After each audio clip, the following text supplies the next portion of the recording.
Tak, klidně se posaď, můj pane, uvolni se, protože právě teď začíná rande. Sleduj pozorně a tady je máme.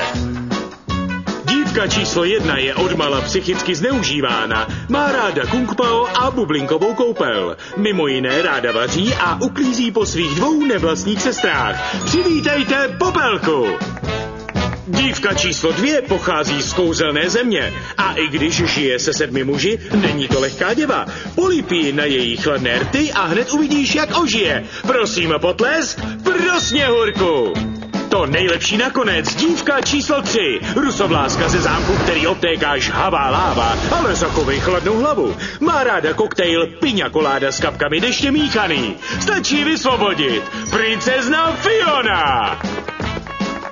Takže bude to dívka číslo 1, dívka číslo 2, nebo dívka číslo...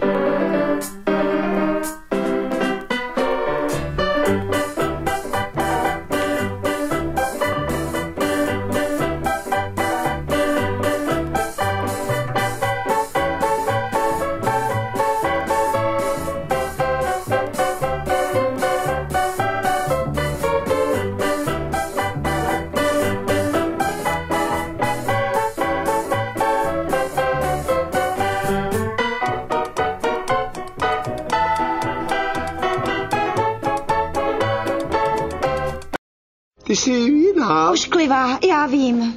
Takže ty jsi něco snědla. Já mu říkal, ať nevaří ty krysy. A takhle to potom dopadá. Páni, Ale tohle nejsou lidi, to jsou zvířata. viděl jsem 26 bezostyšných porušení hygieny. Já tuhle zahradu miluju, je tady parádní prča. 27.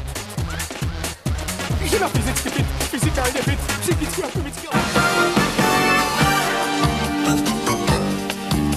Správný zásah v tu pravou chvíli má, když přízrak temný svým rejdům šanci dá. Tahle prýma dvojka slídilů, ta řeší problém tvůj.